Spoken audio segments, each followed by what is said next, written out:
মিরপুরের রূপনগর আবাসিক এলাকায় গলিপথের গেটগুলো ভেঙে দিয়েছে উত্তর সিটি কর্পোরেশন। এলাকাবাসীর নির্বিঘ্ন চলাচলের জন্যই গেটগুলো ভাঙা হয়েছে বলে জানিয়েছে ডিএনসিসি।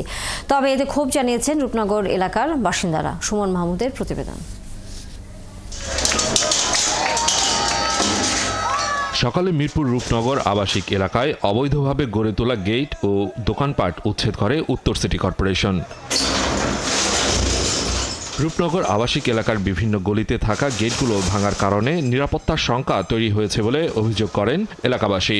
এখন এই গেটগুলো হঠাৎ করে ম্যাজিস্ট্রেট পুলিশ আসিয়া বিভিন্ন সিটি কর্পোরেশন আসিয়া যে ভাঙিয়ে দিল, এলাকাবাসীর কোনো মাইকিং করা হয় নাই। এই গেটটা সবসময় খোলাই থাকে, এখানে কোনো দারোয়ান নাই যে গেট বন্ধ করে দিব। আমার মায়ের বা আমার বাচ্চা কাচ্চার নিরাপত্তা রাত্রেবেলা গায়ে নিয়ে আসবে, কানে সোনার জিনিস থাকবে, এটা থাকবে, বড় থাকবে, এটা আর কোনো নিরাপত্তার ভিতরে থাকলো না। গেটটা থাকলে সবার জন্য উপকার হইতো, চোর ডাকাতের জন্য সবার জন্য ভালো হইতো। পূর্ব ঘোষণা ছাড়াই যে গেটটা ভাঙলো, এর জন্য আমি সিটি কর্পোরেশন প্রশাসনকে তীব্র ঘৃণা করছি। তবে সিটি কর্পোরেশন বলছে গেট দিয়ে মানুষের চলাচলে বাধা তৈরির কারণে সেগুলো ভাঙা হয়েছে।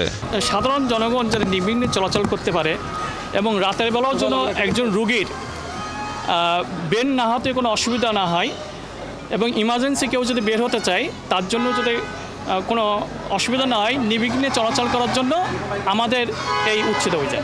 নিরাপত্তার বিষয়ে যারা এখানে বাড়ির কমিউনিটি আছেন তারা নিজেরাই নিরাপত্তা জোরদার করবেন। সঙ্গে আমাদের থানা আছে, থানায় এই নিরাপত্তার বিষয়ে কিছু হলে তারা বিষয়টা দেখবেন। কয়েকদিন আগে সিটি কর্পোরেশনের সাথে গণশুনানিতে উঠে আসা বিভিন্ন অভিযোগের ভিত্তিতেই এই কার্যক্রম চলছে বলে জানায় ডিএনসিসি। সুমন মাহমুদ, ৭১, ঢাকা।